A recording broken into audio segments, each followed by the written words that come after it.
Hello everyone. This is the final video documenting this trip to Mexico City.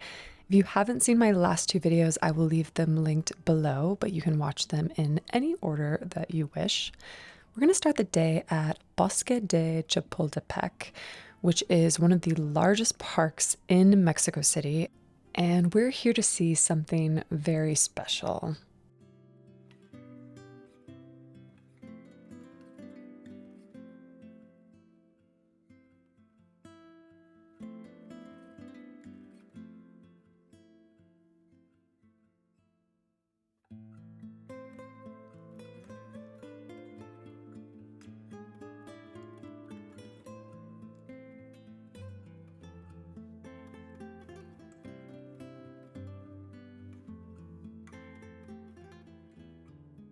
This is our first time visiting Lago Algo, which is a cultural center in the park run by Galleria OMR, which we visited in my last video, and CMR, which is a hospitality group.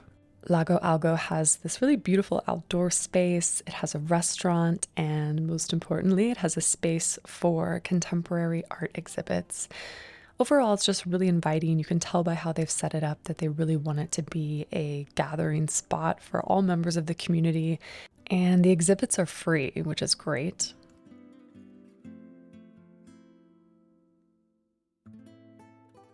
When you first enter the exhibition space, you're greeted with these incredible wall drawings by Jan Gersberger. And in the center of the room is this work by Alicia Framis. And the work is titled Leave Here Your Fears. And the concept of this was born about during the pandemic as a way to sort of handle the ever-increasing anxieties and fears that we're all facing. And the idea is that you write down your fears on a little piece of paper, which they provide, and then let them go inside the work. In the next room, we're going to see Desert Flood, which is the third chapter of Lago Algo, and it features works from Claudia Comte, Gabriel Rico, Superflex, which is an art collective. And in general, the center is focused on the relationship between society and ecosystems, and we'll see some great examples of that today in this exhibit, which focuses on things like water scarcity and more. And this area features works by Gabriel Rico that, quote, call out our way of occupying the planet, inviting us to understand and connect to it, to live with it.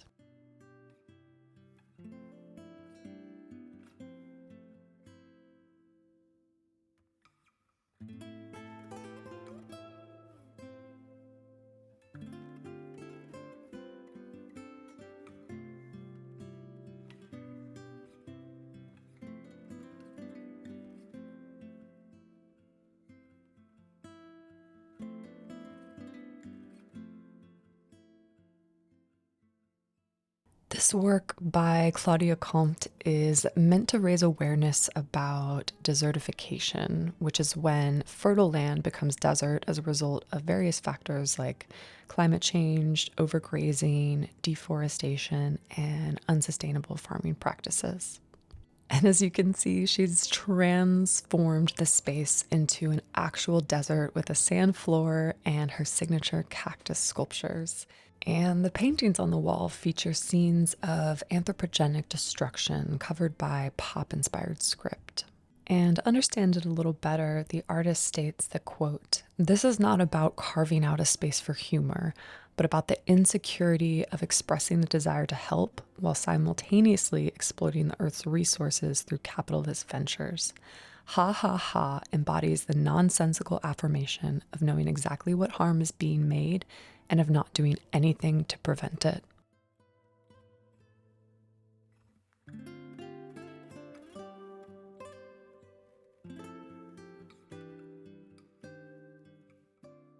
If we look down and to the right, you can actually see a little peek of the restaurant, which you can look out over the water. It's absolutely beautiful. This is the final work of the show, and this is a piece by the Danish art collective Superflex. And it's referencing the rising water levels and how that by 2050, up to 14% of the world's population will experience things like erosion, coastal destruction, saltwater intrusion, and the disruption of marine ecosystems.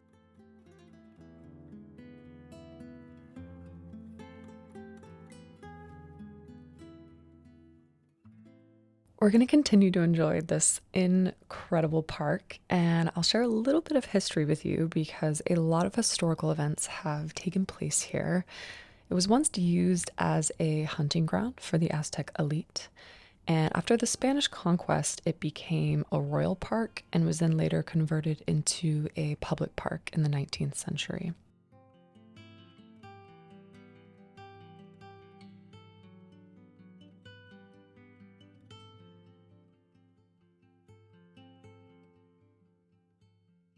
And as you can tell, the park is absolutely massive. Obviously, there's lots of beautiful trees and benches and greenery and open space, but it also has a few museums and monuments like the National Museum of Anthropology, which houses a lot of the country's most important archaeological artifacts.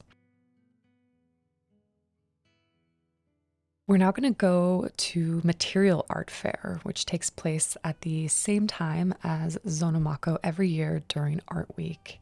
They have moved locations this year into the Expo Reforma.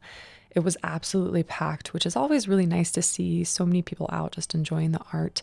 I'm going to share a few of the interesting things that I saw, although, as always, I apologize for the quality of filming. I see a lot in a short amount of time, so I'm going to just leave the names of galleries and artists on the screen instead of talking through each individual work or booth.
We're going to start the day at Cafe Lynn, which is a sister kind of bakery restaurant to Panaderia Rosetta.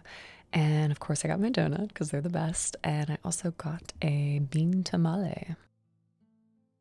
So today we're going to see a few galleries in Polanco, and Polanco is a very posh neighborhood in Mexico City. It's where Puyo is located. In fact, this is actually Puyo right here on the right where the security guard is.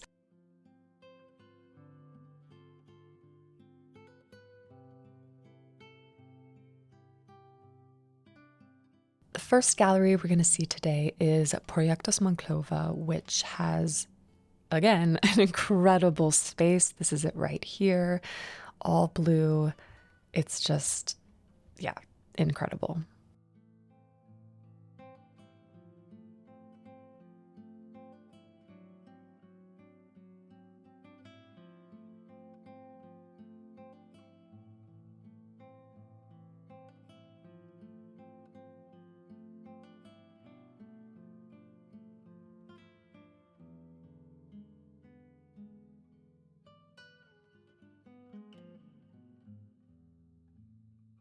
This is an exhibit by Michael Salesdorfer titled Clearing, and it's definitely keeping in theme with many of the exhibits that we've seen in Mexico City. This exhibit highlights the climate crisis and society's overall relationship with nature, which honestly is not very good right now.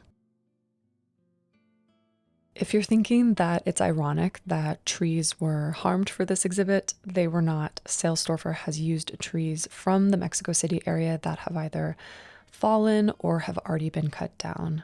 I personally find these sculptures to have a meditative quality to them. Their mechanical movements, they almost kind of put you into a trance. But there's also something really unsettling about the repetition and the fact that these trees are prisoners. I mean, they're hung upside down, almost like they're sort of the plaything of the machine, whether that be doing a dance, by spinning around, or by sweeping the floor or something.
On the second floor, there's an exhibit by Josue Mejia titled Come Right Into Our Time.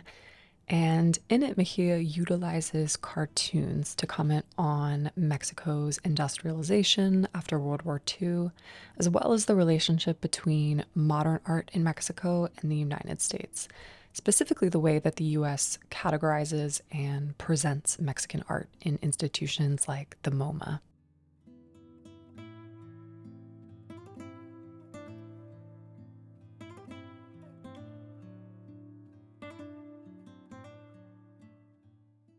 This work is a great example of highlighting that industrialization after World War II, and it's titled A Brief History of Oil in the 1940s.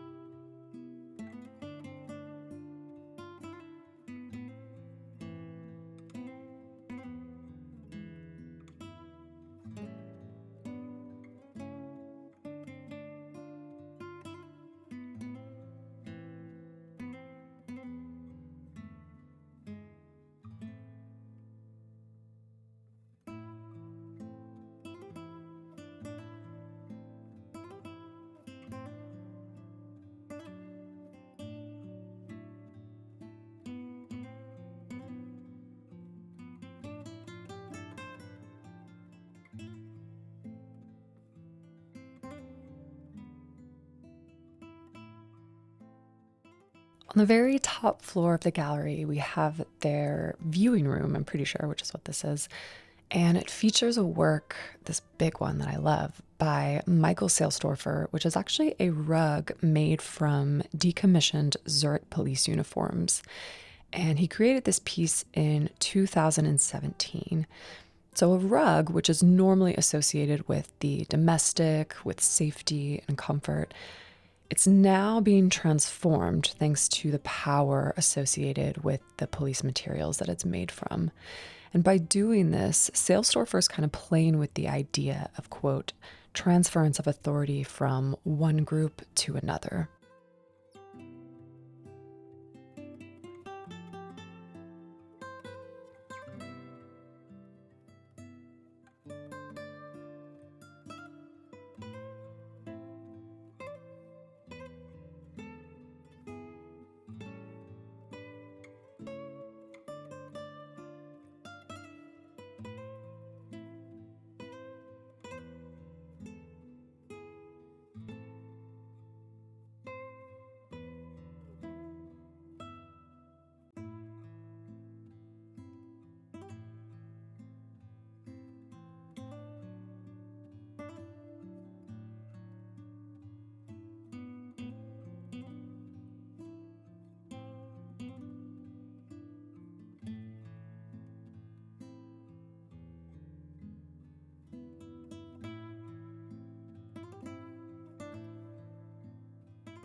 I think this shot gives you a great appreciation of just the incredible scale of this gallery space and just how amazing it is.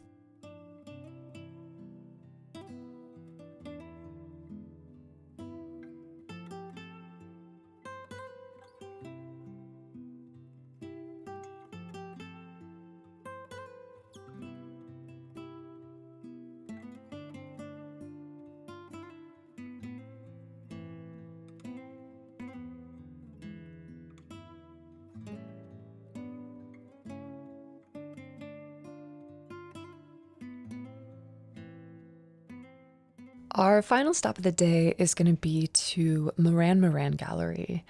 And Morán Morán is based in Los Angeles, and they just opened this space in Mexico City a few years ago. This is an exhibit by Tunji Adeniyi-Jones, whose practice is inspired by the ancient history of West Africa and his Yoruba heritage. The exhibit is titled Tranquil Dive, and it features 4 large-scale oil paintings on canvas, 6 small-scale paintings, and then 3 works on paper. Overall, the works combine Yoruban imagery with these fantastical patterns in an effort to create a sort of, quote, vision of utopia. And the exhibit's title is a reference to how the figures are placed, either above or below on the canvas, in order to convey a feeling of flying or diving.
I really enjoyed these works where Adeniyi-Jones has really pushed the feeling of levity and looseness even further by experimenting with washes and markings that almost push the paintings into abstract territory.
Tonight we're having dinner at Rosetta, which is one of my favorite restaurants in Roma Norte. It's in this gorgeous old mansion, and it is an Italian restaurant, but it does highlight Mexican ingredients in the most beautiful way. A great example of this is the tortellini I had, which is stuffed with hoja santa, which is an herb very common in Central America. And their menu changes all the time, so I would recommend following them on Instagram just to see what their dishes of the moment are.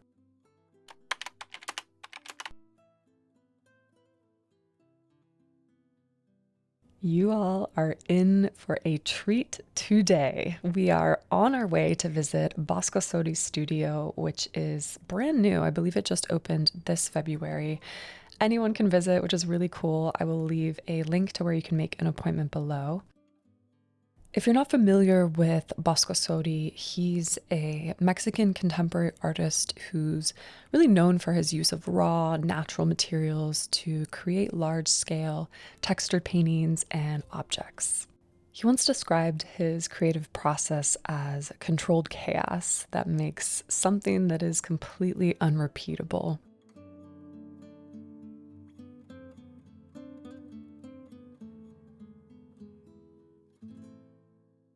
So he has multiple studios, one in New York as well as Oaxaca. And I honestly wouldn't really call this a studio unless he's got some kilns tucked away that we can't see. I think it's more of a showroom, but it is really stunning and a great way to experience his work. Some other interesting things about Sodi is that he founded a nonprofit organization called Casa Wabi, which, quote, encourages a dialogue between contemporary art and local communities of Puerto Escondido, Mexico City, and Tokyo. And its name is inspired by the Japanese philosophy of wabi-sabi, which is a, quote, worldview centered on the acceptance of transience and imperfection. I think this is a perfect description of Sodi's work. There's imperfection thanks to the raw, natural materials that he uses, but there's also beauty in that imperfection. And his nonprofit has 5 key programs. He has residencies, exhibitions, clay, films, and a mobile library. There is a link about it in the description box if you're interested in learning more.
Our final stop of the day and of this trip is actually not going to be an art gallery, but the Biblioteca Vasconcelos, which is a library that I've been wanting to visit since my very first time to Mexico City back in 2018, and it's finally happening. So there's a reason that the press has dubbed this the quote mega library. It's spread across 38,000 square meters, and it had an initial planned cost of almost $100 million. So the library contains several sculptures by Mexican artists, and this one in particular is called Balena, which translates to whale.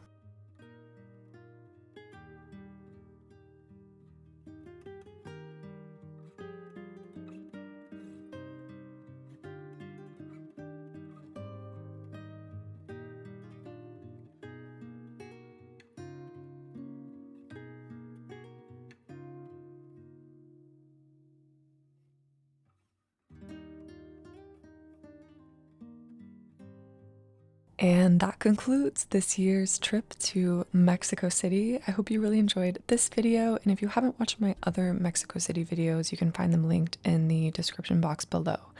And if you haven't subscribed yet to my channel, I really encourage you to do so. I've got some great videos coming up from Los Angeles that you don't want to miss.